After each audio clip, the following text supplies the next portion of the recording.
हम सब ने सुना है ईमानदारी का फल मीठा होता है। पर क्या ये बस एक कहावत है या इसमें कोई सच्चाई भी है? चलिए आज एक कहानी के जरिए इसी सवाल का जवाब ढूंढते हैं। तो सवाल बहुत सीधा है, क्या ईमानदारी की हमेशा जीत होती है? ये एक ऐसा सवाल है जो इस पूरी कहानी की जड़ में है, और हम देखेंगे कि कहानी के आखिर तक हमें इसका जवाब मिलता है या नहीं। तो हमारी कहानी का हीरो है भूषण, एक बहुत ही सीधा साधा लेकिन बेहद मेहनती नौजवान। उसकी सबसे बड़ी पहचान उसकी ईमानदारी। पर सवाल ये है कि क्या यही ईमानदारी उसकी सबसे बड़ी ताकत बन पाएगी? तो हुआ यूं कि भूषण के गांव में पड़ा जबरदस्त सूखा। हालात ऐसे हो गए कि उसे अपना घर-बार छोड़कर काम की तलाश में निकलना पड़ा। पेट की आग बुझाने के लिए वो पहुंच गया विजयपुर, बस एक मौके की तलाश में, कोई भी काम मिल जाए। और विजयपुर में उसकी ये तलाश खत्म हुई, एक अमीर किसान जगत सेठ के यहाँ। पर काम जरा भी आसान नहीं था। सोचकर देखिए, एक अकेले आदमी को 100-100 जानवरों की देखरेख करनी थी, 50 गायें और 50 भैंसें, मतलब पूरी की पूरी जिम्मेदारी। और इतनी बड़ी जिम्मेदारी के बदले में मिला क्या? महीने के सिर्फ 200 रुपए, साथ में 2 वक्त का खाना और सोने के लिए गौशाला में एक छोटी सी जगह, बस। पर भूषण ने शिकायत नहीं की। उसने उस काम में अपनी पूरी जान झोंक दी, और उसकी ईमानदारी और मेहनत का असर वो तो फौरन दिखने लगा। जानवर पहले से ज्यादा स्वस्थ हो गए और दूध की पैदावार इतनी बढ़ गई कि खुद जगत सेठ भी देखकर हैरान रह गए। जगत सेठ भी पारखी नजर वाले थे। उन्होंने भूषण की लगन को फौरन पहचान लिया, और जानते हो उन्होंने क्या किया? बिना एक पल सोचे उसकी तनख्वाह सीधी डबल कर दी, 200 से सीधे 400 रुपए महीना। कह सकते हैं कि ये भूषण की ईमानदारी को मिला पहला मीठा फल था। लेकिन कहानी यहाँ खत्म नहीं होती। कहते हैं ना, जहाँ कामयाबी होती है वहाँ किस्मत इम्तिहान भी लेती है। अब भूषण की जिंदगी में एक ऐसा तूफान आने वाला था जो उसके भरोसे और उसकी सालों की मेहनत सब कुछ डुबो सकता था। तो साल बीतते गए और भूषण अपनी मेहनत की कमाई पाई पाई करके जोड़ता रहा। लेकिन जैसे जैसे पैसे बढ़े, एक डर भी उसके मन में घर करने लगा।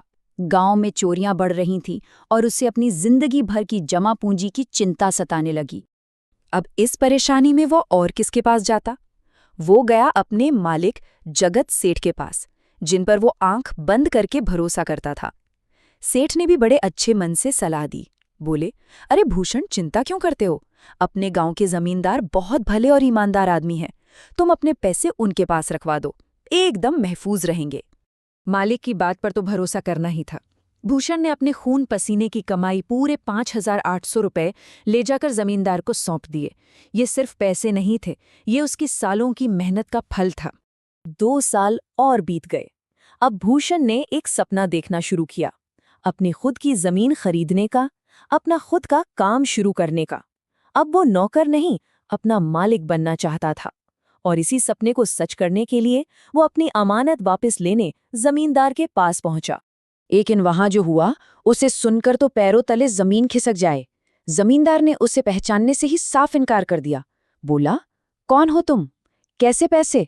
मेरे पास कोई लेखा जोखा नहीं है, मैं तो बिना कागज पत्र के कोई काम ही नहीं करता। और बात सिर्फ इनकार पर ही नहीं रुकी। उस जालिम जमींदार ने अपने आदमियों से कहकर भूषण को बुरी तरह पिटवाया भी। सोचिए, उस दिन बेचारे भूषण के सिर्फ पैसे नहीं लुटे, बल्कि इंसानियत से उसका भरोसा भी उठ गया। जब लग रहा था कि अब सब खत्म हो गया, कि नाइंसाफी जीत गई, तभी कहानी ने एक नया मोड़ लिया। अब ताकत से नहीं, बल्कि अक्ल से न्याय पाने की बारी थी। 2 दिन हो गए, भूषण काम पर नहीं आया। जगत सेठ को फिक्र हुई। जब वो उससे मिलने पहुंचे और उसकी हालत देखकर सारी कहानी सुनी, तो उन्हें बहुत अफसोस हुआ। अपनी ही दी हुई सलाह पर उन्हें गुस्सा आया। उन्होंने तय कर लिया कि वो इस नाइंसाफी का बदला लेकर रहेंगे। तो जगत सेठ ने बनाई एक कमाल की योजना। प्लान बहुत सिंपल था, जमींदार के लालच को ही उसके खिलाफ हथियार बनाना। वो जमींदार को एक बहुत बड़ी रकम का लालच देंगे और ठीक उसी वक्त भूषण अपने पैसे मांगने वहां पहुंचेगा। अब देखना यह था कि जमींदार लालच के इस जाल में फंसता है या नहीं। और अपने प्लान को कामयाब करने के लिए जगत सेठ एक सूटकेस भर के पूरे 50,000 रुपए लेकर जमींदार के पास जा पहुंचे। जरा सोचिए, जो आदमी 5,800 रुपए के लिए ईमान बेच सकता है, उसके सामने तो ये बहुत बहुत बड़ी रकम थी। ये एक ऐसा लालच था जिसे छोड़ पाना लगभग नामुमकिन था। और अब हम पहुंचते हैं कहानी के क्लाइमैक्स पर, वो हिस्सा जहां ये तय होगा कि ईमानदारी का फल आखिर मिलता कैसे है। 50,000 रुपए! रकम देखते ही जमींदार की आंखों में लालच की चमक आ गई। उसने फौरन सोच लिया कि अब तो जगत सेठ के सामने दुनिया का सबसे सच्चा और ईमानदार आदमी बनने का नाटक करना पड़ेगा, ताकि ये सोने का मौका हाथ से फिसल न जाए। और तभी ठीक प्लान के मुताबिक वहां भूषण आ गया। उसे देखते ही जमींदार के तो होश ही उड़ गए। कल जो आदमी उसे पहचानने से इनकार कर रहा था, आज गिड़गिड़ाने लगा। अरे भाई, माफ करना, मैं तुम्हें पहचान नहीं पाया था, ये लो अपने पूरे 5,800 रुपए। जैसे ही भूषण के हाथ में उसके पैसे आए, जगत सेठ ने अपना सूटकेस उठाया और तभी उनका नौकर दौड़ता हुआ आया और बोला, सेठ जी, जिस यात्रा के लिए जा रहे थे वो तो कैंसिल हो गई है। बस ये सुनते ही जमींदार के सारे हवाई किले एक झटके में ढह गए।